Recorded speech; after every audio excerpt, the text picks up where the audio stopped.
Buenas noches, ¿cómo están? Buenas noches, licenciado. Buenas Buenas noches, noches, Alejandro. licenciada. Buenas noches, Mario y Mónica y Nirvana, que por ahí vi su Buenas mensaje. noches, licenciada. Buenas noches, Marlene. Bueno, voy a Buenas noches, compartir. licenciada. Buenas noches, Osvaldo. Voy a compartir pantalla para continuar con el desarrollo del programa del curso.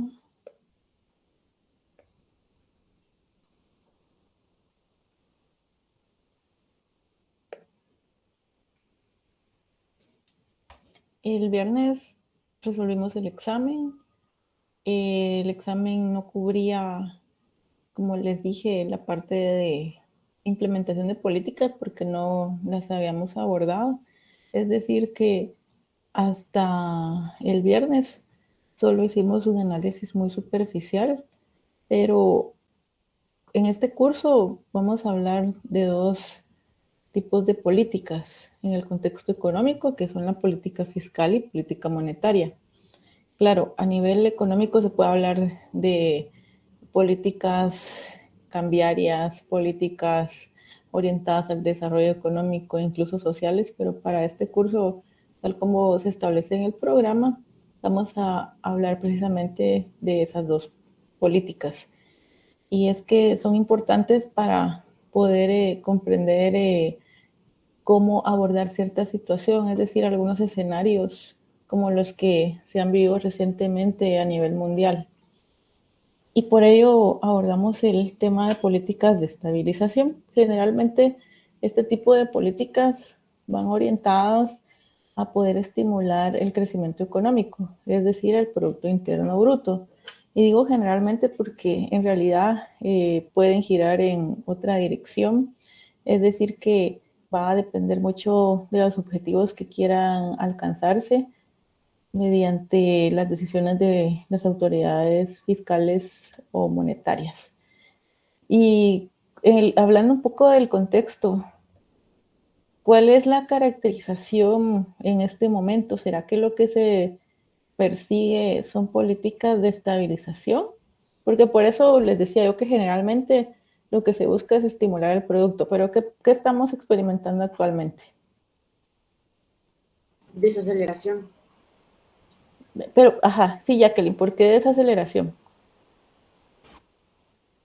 Porque la economía está creciendo, sí sigue creciendo, pero a un menor ritmo que en años anteriores, como en 2021 y 2022, que fueron años de auge bastante buenos, digamos, para la economía guatemalteca y para muchas otras. Sí, gracias, Jacqueline. ¿Y a qué se debe este fenómeno? Que la economía ahora crezca menos. ¿Cuál es el principal problema que se está experimentando a nivel mundial? Inflación. Exacto, la inflación. Debido a las presiones inflacionarias, pues por ahí ya mencionan aumento de la tasa de interés, lo menciona Cristian, y es que esto se debe a esas presiones inflacionarias y tienen que atacar porque los bancos centrales establecen metas. Para el caso de las avanzadas es de 2% y si revisamos los casos como lo hicimos en clases previas, pues vemos que la inflación se ubica significativamente por arriba del 2% para el caso de las economías avanzadas. Caso reciente Estados Unidos por alrededor de 7%. Es decir, que el objetivo es contener las presiones inflacionarias, pero esto tiene un costo sobre el crecimiento. Porque a medida que se aumentan las tasas de interés, esto lo vamos a ver con mayor profundidad cuando hablemos de estos aspectos monetarios. Pero para contextualizar todo lo que se está enfrentando, a medida que los bancos normalizan su política monetaria, pues aumentan las tasas de interés. Esto vemos que tiene efectos sobre el crecimiento económico. También un contexto marcado por niveles significativos de incertidumbre, es decir, que no se sabe qué va a pasar. Hay ahí presiones por el lado de Europa asociadas a la guerra en Ucrania, no se sabe si eso va a empeorar. Entonces esto ha creado mucha incertidumbre. Pero si pensamos en casos recientes, por ejemplo, en la pandemia, los gobiernos implementaron medidas para poder proporcionar a los agentes económicos cierto estímulo mediante las transferencias que se hicieron, se dieron efectivo, también en el caso de Guatemala, pero esto ocasionó otro problema, es decir, que siempre hay consecuencias derivadas de las decisiones que se adoptan. Y si hablamos de política fiscal, pensemos en que el principal problema asociado a esas medidas que se implementaron anteriormente, pues se asocian a un incremento en el déficit presupuestario. ¿Por qué? Porque se dio bono familia en el caso de Guatemala, también por ahí algunos estímulos en especie, que también se generó un gasto del gobierno. Entonces, ¿cómo se caracteriza una situación de déficit presupuestario? ¿Qué situación explica un déficit presupuestario? ¿Lo recuerdan? Existe un déficit cuando se gasta más de lo que ingresa, ¿verdad? Entonces estaríamos hablando de, ¿se les ocurre algo? Sería que hay una mayor oferta monetaria. Bueno, sin pensar en la oferta monetaria, sino solo para describir esa situación del déficit presupuestario. ¿Hubieron más gastos, licenciada? En el gasto del gobierno, podría ser. Exacto, es decir, sí, Mario, perdón, lo interrumpí. Perdone, ¿se habrán reducido los impuestos? Perdón, el ingreso por impuestos. Sí, es decir que una situación de déficit presupuestario equivale a decir que el gasto del gobierno, es decir, lo que se consume por parte del gobierno, es mayor que los ingresos. Los ingresos es la carga tributaria, es decir, impuestos. Entonces eso señala una situación de déficit presupuestario. Sí, sí, Alejandro. Licenciada, buenas noches. Buenas noches. Una pregunta, no sé si tendrá pues coherencia lo que le voy a preguntar, pero digamos que todo esto de la política fiscal, ¿la SAT tiene algo que ver ahí? ¿O quién es el que pone esas políticas? Bueno, la Superintendencia de Administración Tributaria es la encargada de velar por el cumplimiento de las metas en materia de impuestos. Y por eso ven que la SAT siempre también trabaja en la fiscalización con el objetivo de que T aumente. Sí, sí tiene mucho que ver. De hecho, aquí vamos a trabajar un escenario de ajuste en impuestos. La SAT es parte del gobierno. Entonces, para el caso de Guatemala, sí, es la SAT la encargada de velar por el cumplimiento de esa meta tributaria. En años previos, de hecho, si no se cumple la meta establecida, pues estas autoridades son removidas de sus cargos. Por eso fue que confirmaron al actual superintendente, porque él sí alcanzó la meta. ¿Qué manda? Sí, disculpe que le interrumpa, licenciada, es que yo leí que hay un caso ahora que la SAT quiere fiscalizar o quiere que uno, digamos, compruebe dónde ha sacado el dinero para, digamos, comprar un vehículo, cosas así, ¿verdad? Entonces, ¿están aumentando los impuestos o están siendo más, no sé cómo llamarlo, tal vez, les están poniendo más restricciones o qué es lo que está intentando hacer no sé si usted escuchó de eso, ¿verdad? Sí, sí, eso se refiere a los vehículos de lujo. Ajá, exacto. Porque, digamos... No, dele usted, licenciado. No, al igual que las propiedades, si se dan cuenta, generalmente se registran con un menor valor del que se adquieren.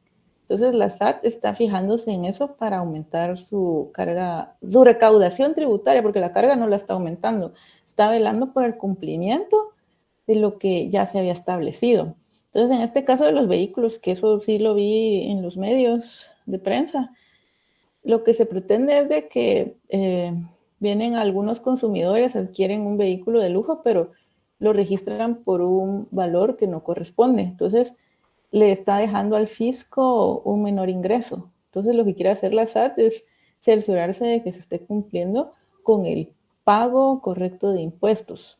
Si se dan cuenta, hay muchos controles actualmente, incluso con las planillas, ahora se generan a través de la factura electrónica. Todos estos mecanismos son parte de lo que coadyuva a poder dar cumplimiento a lo que ya se había establecido. No es que se esté incrementando la carga tributaria, porque si pensamos en un aumento del IVA, ahí sí se está aumentando el impuesto al valor agregado. Pero aquí son mecanismos para garantizar una apropiada recaudación. Gracias, licenciada, muy amable. No por nada, Alejandro. Entonces, si queremos realizar un ajuste en los impuestos para reducir el déficit presupuestario, porque ese es el objetivo en este escenario, ¿en qué dirección se deben ajustar los impuestos?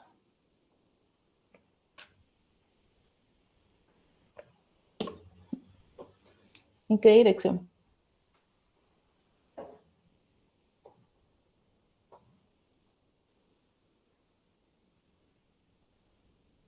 Eso se recuerdan que venía un caso similar en el examen, solo que no era de impuestos, era gasto del gobierno. En ese caso deben aumentar. Exacto, deben aumentar porque lo que se pretende es reducir esta situación que tenemos acá, donde G es mayor que T. Entonces, el ajuste debe ir hacia arriba, es decir, hacia el alza, incrementar T. Pero cuando se incrementa T, se ven afectados los consumidores. ¿Y qué es lo que se ve afectado en todo caso? Sabemos que la carga tributaria afecta a los ingresos, de acuerdo a todo lo que hemos descrito en nuestro modelo. Entonces, este ajuste tiene incidencia sobre qué variable. El consumo. Sobre el consumo. Ajá, y también sobre el ingreso disponible. ¿Qué pasa con el ingreso disponible? Se reduce. Se reduce el ingreso disponible. Ahora sí, si se reduce el ingreso disponible, ¿qué pasa con otra variable? ¿Qué otra variable se ve afectada? Por ahí lo dijeron antes. El consumo. El consumo. ¿Qué pasa con el consumo? Disminuye. Disminuye el consumo. El consumo ya sabemos que es una variable de la demanda agregada. Entonces, ¿qué pasa con la demanda agregada?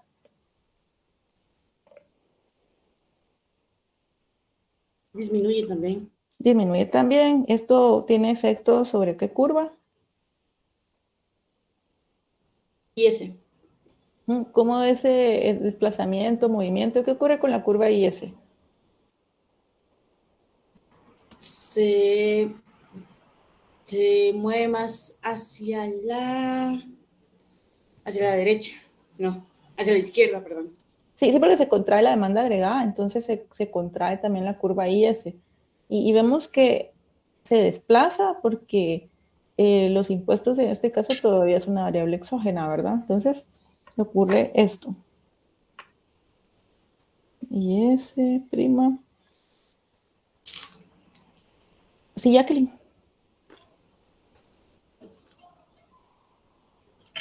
No dije nada, licenciada, perdón, se quedó el micrófono abierto.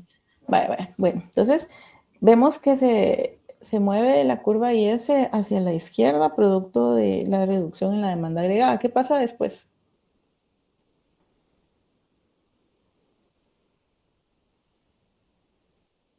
¿Qué pasa con Y? Porque recordemos que estamos partiendo de un supuesto bastante fuerte. Dijimos que lo que se produce se demanda. Entonces, ¿qué pasa con Y, que es la producción? Disminuye también, licenciada. Y disminuye y lo vemos también en la gráfica.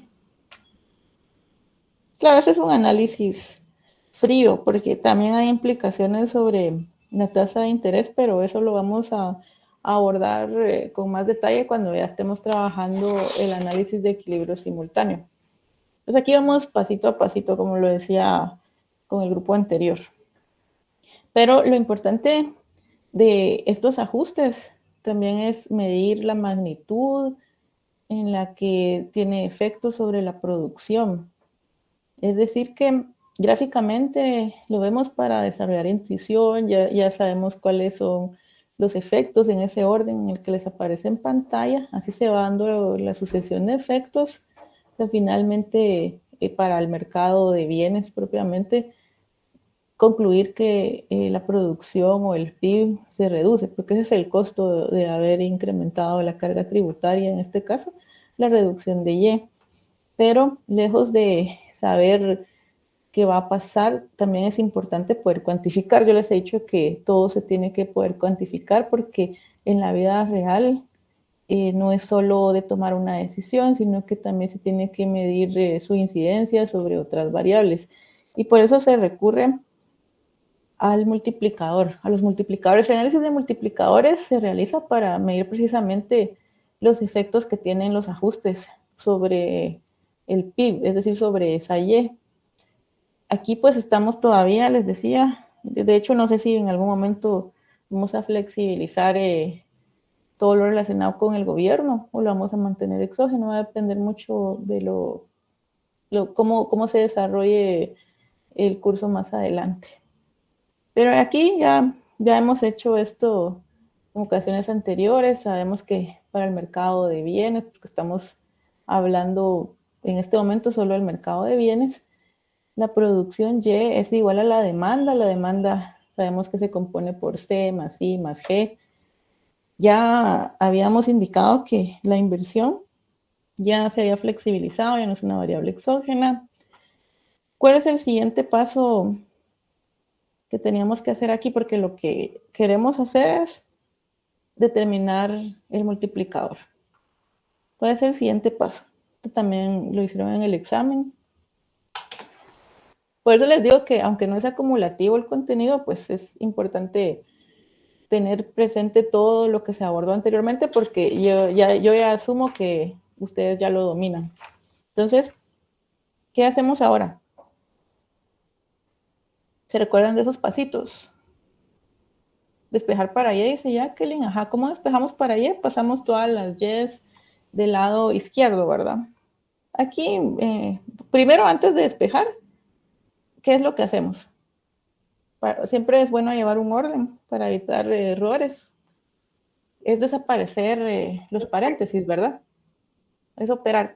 Primero es mejor operar porque de esa forma se garantiza que no se va a caer en errores fácilmente. Entonces, desaparecemos los paréntesis, operamos.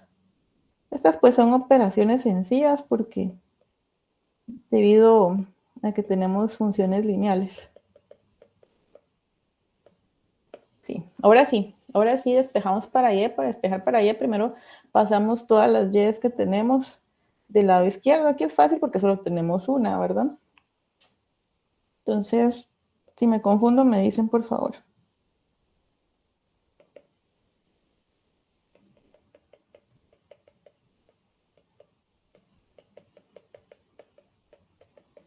Listo. Ahora, ¿qué hacíamos? Hacíamos factor común, ¿verdad? Factor común y luego despejábamos para Y. Voy a ver el paso del factor común.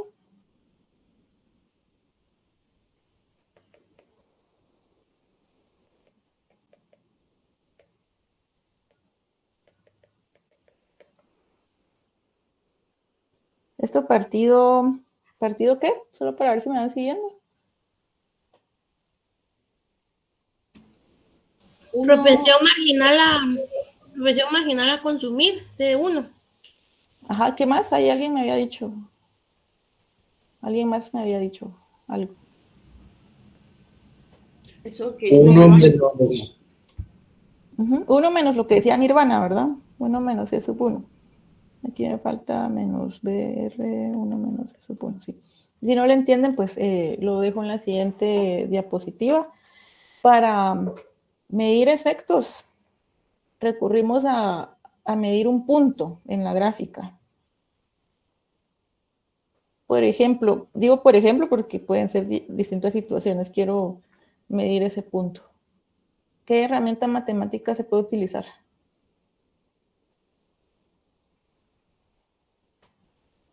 Derivadas, licenciada. Sí, exacto. Entonces, recurrimos a las derivadas y por ello es que desde el inicio del curso les trasladé un resumen de las principales reglas de las derivadas. Digo principales porque hay muchas reglas, pero como aquí no abordamos operaciones complejas, pues se tiene que determinar el multiplicador para poder determinar la efectividad de esta medida. En este caso estamos hablando de impuestos, entonces vamos a obtener el multiplicador de los impuestos para medir la efectividad de ese incremento en los impuestos. Entonces, lo que tendríamos que hacer acá es derivar y con respecto a t. Multiplicador de los impuestos lo vamos a definir como alfa t. Me falta una R, esta es mayúscula. Bueno, entonces, ¿qué tenemos aquí en esta parte?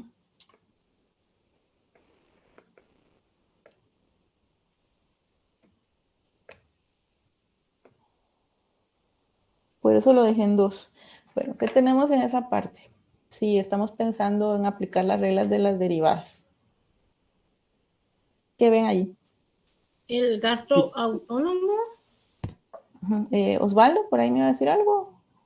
Un cociente de una derivada. Exacto, tenemos un cociente. ¿Cuál es la regla de las derivadas para un cociente? Si pensamos en numerador y denominador.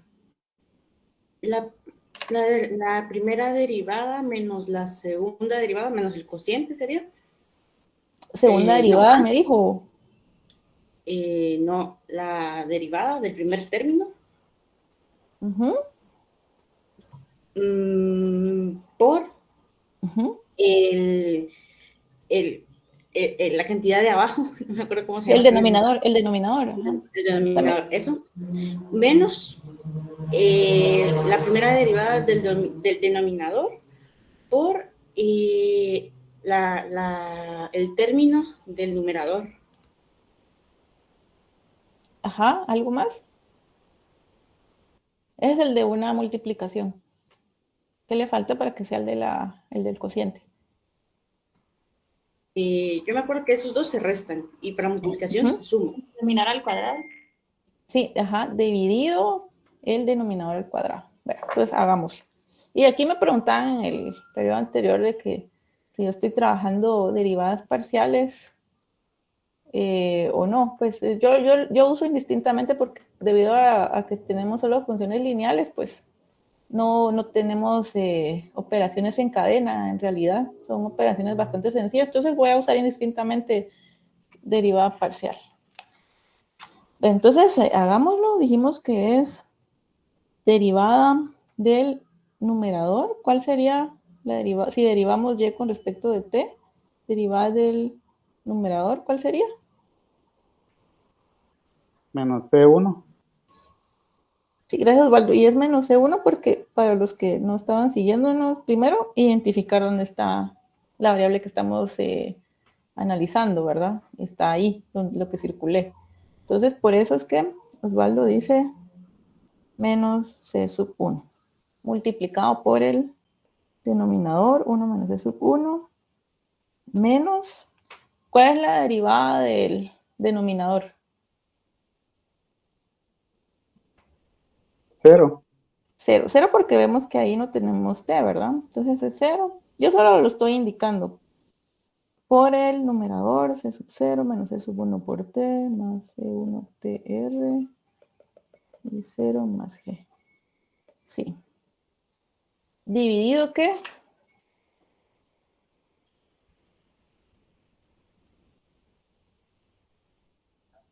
Uno menos C1, todo esto elevado al cuadrado. Exacto. Entonces, ¿cómo nos quedaría el multiplicador de los impuestos? Menos C sub 1 partido 1 menos C sub 1. Sí, vemos que cualquier cantidad multiplicada por 0 es igual a 0, ¿verdad? Toda esta parte se va. Tengo 1 menos C sub 1 aquí. Y lo tengo abajo porque está elevado al cuadrado. Entonces nos queda menos C sub 1 partido 1 menos C sub 1. Y ese es el multiplicador de los impuestos. En la literatura no van a encontrar el desarrollo. O sea, esto de las derivadas no lo proporciona la literatura. Yo se los explico porque se puede hacer para cualquier variable. Pero lejos del resultado obtenido, lo más importante es la interpretación. Ya cuando tenemos datos, entonces podemos saber si esa medida fue efectiva, o mejor dicho, qué tan efectiva fue, de acuerdo a los objetivos planteados por la autoridad fiscal. Y esto puede presentarse con 3 escenarios. Los dejo en la siguiente diapositiva. Más tarde se las colgaré la presentación, entonces esta les va a quedar. Pero el multiplicador, en conclusión, de los impuestos va a medir el efecto de este ajuste sobre la producción, es decir, sobre el PIB, sobre Y. ¿Sí? Estamos trabajando en un escenario de aumento de impuestos, pero esto va a depender de los objetivos que se quieran alcanzar, no necesariamente tiene que ser un aumento. Eso porque partimos del escenario que les describí, donde existe un déficit presupuestario. Entonces ahí corresponde aumentar los impuestos, pero no necesariamente tiene que ser en esa dirección la medida. Pero siguiendo el caso que estamos abordando, son 3 los posibles resultados. Uno donde el resultado es menor a la unidad y va a estar señalando que ese ajuste en los impuestos va a reducir en menos de una unidad del PIB, es decir, que va a ser menos que proporcional ese efecto. El segundo caso es donde ese ajuste, esa medida es equivalente a la unidad. Entonces, esto se va a reducir en la misma proporción, es decir, el PIB se reduce en la misma magnitud en la que se hizo el aumento de los impuestos. Y el tercer caso es cuando es mayor a la unidad. Aquí el resultado es más que proporcional a la unidad, es decir, tiene un efecto diferente al primer caso sobre el PIB. ¿Cuál consideran que es el escenario más efectivo para el escenario que estamos abordando? ¿Cuál de estos 3?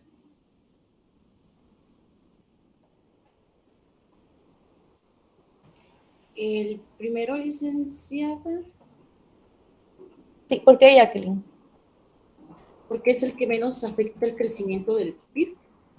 Sí, es correcto. Entonces, esto va a depender de los objetivos. Sí, Cristian dice por ahí el primero, sí, exacto, porque aquí partimos de un escenario donde lo que se pretende es reducir el déficit presupuestario. Entonces, generalmente lo que se quiere afectar menos es el producto, ¿verdad? El crecimiento. Pero, claro, depende.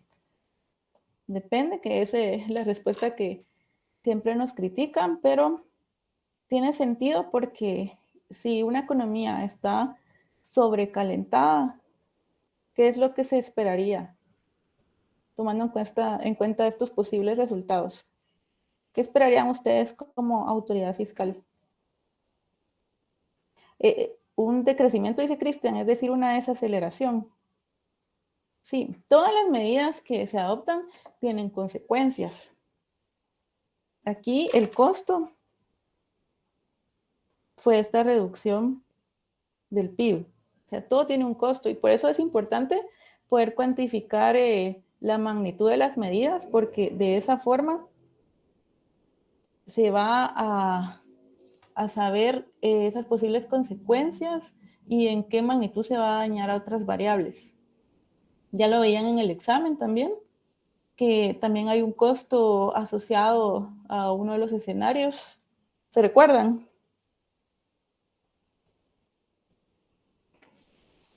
¿Recuerdan un caso por ahí que tenía un costo?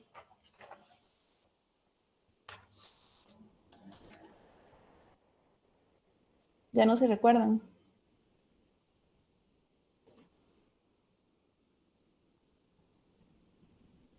Bueno, estamos hablando en sí de un ajuste. Sí, Nirvana. Lo que dijo, la pregunta que hizo fue por el escenario, ¿era el empleo y desempleo? No. Sí, o sea, siempre hay consecuencias y por eso es que las autoridades tienen que actuar con cautela, y considerar toda la información disponible. Es decir, considerar con anticipación cuáles van a ser los efectos. Por eso es importante poder también cuantificar en qué medida se afecta a otras variables. Y estábamos analizando, y en el examen les decía, porque ahí había un costo del ejercicio y era el desempleo, ¿verdad? Entonces, si pensamos también en qué otro mecanismo se puede utilizar por parte del gobierno cuando hablamos de política fiscal, ya hablamos de impuestos.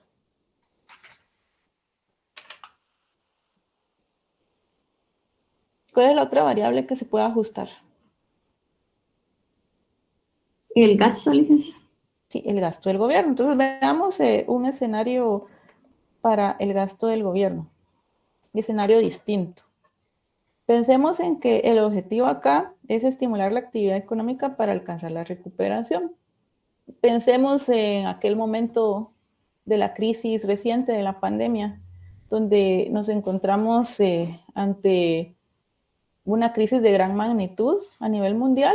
Entonces, lo que se pretende es alcanzar una recuperación de forma rápida. Y aquí sería mediante un ajuste en el gasto del gobierno. ¿En qué dirección entonces tendría que ajustarse el gasto del gobierno? ¿Qué? ¿Aumentarle, licenciada? Exacto. Tendría que incrementarse el gasto del gobierno a través del consumo, que fue precisamente lo que ocurrió, si se recuerdan. El gasto del gobierno se incrementa a través del aumento de su consumo. También veíamos que se pueden realizar transferencias monetarias o en especie, como ocurrió con el bono familia, algunas bolsas de artículos que se dieron a los agentes económicos. Todo eso se contabiliza dentro del gasto del gobierno. Entonces se incrementa. Y sabemos entonces que el gasto del gobierno es una variable de la demanda agregada. ¿Qué pasa con la demanda agregada? ¿O qué es lo que se espera que pase con la demanda agregada? Aumente, licenciada. Que aumente, exacto. ¿Qué curva se ve afectada entonces al verse afectada la demanda agregada? La IS. ¿En qué forma se ve afectada, Nirvana? ¿Hay un movimiento a lo largo de la curva, un desplazamiento? Yo creería que tal vez hay, no sé si Cristian tiene razón, desplazamiento a la derecha. ¿Y usted está de acuerdo? Yo le iba a decir que iba a haber un movimiento en el, o sea, no desplazamiento, sino movimiento en el punto, creería yo.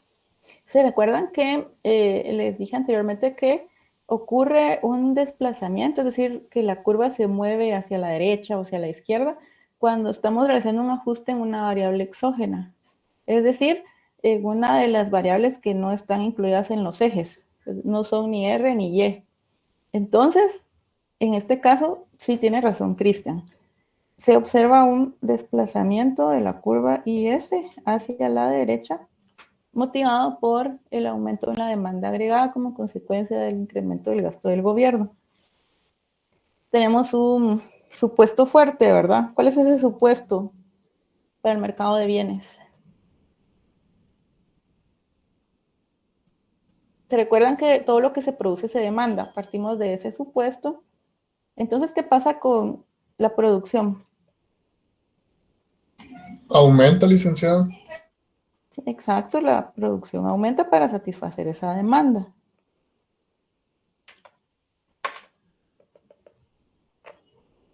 Entonces vemos que el PIB o Y se incrementa de Y sub 0 a Y sub 1. ¿Sí?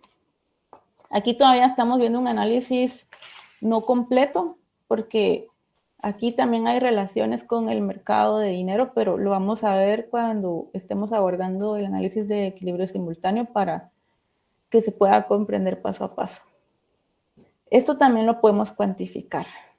Podemos cuantificar esa medida a través del multiplicador del gasto del gobierno. Aquí seguiríamos el mismo procedimiento, despejar para Y para finalmente obtener lo que tenemos en esta diapositiva. Entonces, como estamos hablando de un ajuste en G, la derivada de Y sería con respecto a G ahora, porque es lo que estamos midiendo. La medida que se adoptó es sobre el gasto del gobierno. ¿Cómo nos quedaría esa operación? Si ya repasamos, para los que no lo tenían tan presente, la regla para un cociente de las derivadas. ¿Cómo nos quedaría? ¿Cuál sería la...? Y en el caso anterior, obvié la segunda parte de esta porque ahí no teníamos la variable que estábamos analizando. Entonces, sabíamos que nos iba a dar como resultado 0. Entonces, pensemos en esta primera parte. Tenemos G aquí. Sí, María Isabel. Lleva 1, ¿verdad? 1 menos eso. Exacto. 1 por Menos. el denominador, 1 menos E sub 1, menos, ¿alguien más? Derivada del denominador. 0. ¿Sí, Osvaldo? Sí, 0. 0. Exacto, por el numerador, ¿verdad? Todo lo que tenemos en el numerador.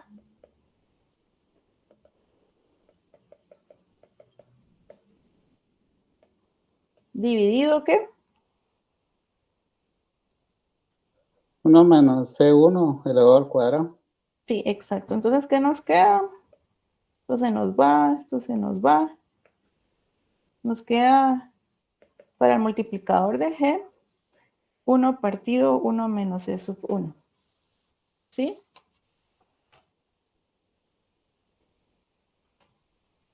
Sí, en la literatura pueden encontrar ligeros cambios, por eso es que yo explico el desarrollo, porque esto no necesariamente es así. Si se incluyen más parámetros, el resultado va a variar.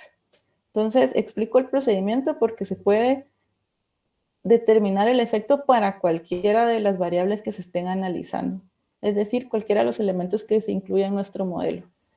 De momento venimos trabajando este modelo, más adelante lo vamos a complicar un poco, pero de momento tenemos este resultado considerando la definición o especificación del modelo hasta este momento. Aquí también podríamos observar 3 posibles resultados que van a determinar el efecto que tuvo el ajuste en el gasto del gobierno sobre la producción. Es decir, la proporción en que son afectados los ingresos de un país ante un aumento o disminución del gasto público. Partimos del análisis de un aumento de esta variable. 3 posibles resultados donde se observa que ese resultado es menor a 1, van a señalar que el gasto del gobierno va a aumentar en menos de 1 unidad del PIB. Igual a 1, aumenta en la misma proporción, mayor a 1, más que proporcional.